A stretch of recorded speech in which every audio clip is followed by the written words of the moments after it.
မင်္ဂလာပါကျွန်တော်တို့ဒီက main real estate ရောက်ရှိနေတာတော့ပါရမီမီးပွိုင်နားမှာရှိတဲ့ 0.061 ဧကပေါ်မှာတိစောက်ထားတဲ့သုံးတက်တိုက်ကလေးတဲ့ information တွေကိုကျွန်တော် sharing လုပ်ပေးချင်ပါတယ်ခင်ဗျာအခုကျွန်တော်တို့ပြသတဲ့အိမ်ရဆိုလို့ရှိရင်4 master bedroom နဲ့1 single bedroom တို့ပါရှိပါတယ် aircon က73လုံးပါရှိပြီးတော့တအိမ်လုံးကလည်းကျုံးနေနဲ့တိစောက်ထားတဲ့အိမ်ကြီးဖြစ်ပါတယ်ခင်ဗျာဒီအလွှာတိုင်းဆိုရင်1တလွှာကို1684 square feet ရှိတယ်ပြီးတော့3လွှာဆိုတဲ့အတွက်ကြောင့် square feet 9024 square feet ရှိပါတယ်เนาะပထမထပ်မှာဆိုလို့ရှိရင် living room dining room kitchen နဲ့ one single bedroom တို့ပါရှိပြီးတော့common toilet တစ်လုံးနဲ့ပါရှိပါတယ်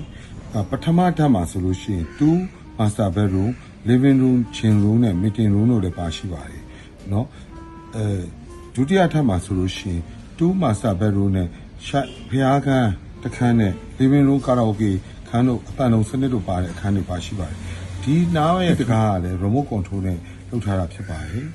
သွတ်မိုးများလုပ်ထားခြင်းရေတန်းဆက်များပါရှိခြင်း CCTV Wi-Fi system တွေလည်းအကုန်ပါရှိပြီးသားဖြစ်ပါတယ်ဒီအိမ်ကြီးတိမ်တော့ဆိုရှင်လေဝင်လေထွက်ကောင်းဂရင်းပေါက်ပေါင်း120ရှိပြီးတော့ဒီဂရင်းပေါက်တိုင်းမှာတက်ထားတဲ့တန်စကားတွေကဆိုရှင်တကယ် solid တန်နေနဲ့ပြုလုပ်ထားတာဖြစ်ပါတယ်ဒီမြေယာဘိုးဘပိုင်မြေလည်းဖြစ်ပါတယ်အသိနေထိုင်လို့ရတဲ့အိမ်တစ်လုံးဖြစ်တဲ့အတွက်ကြောင့်စိတ်ဝင်စားတဲ့ဆိုရင်ကျွန်တော်တို့ဒီက main real estate နဲ့ဆွတ်သွယ်ဖို့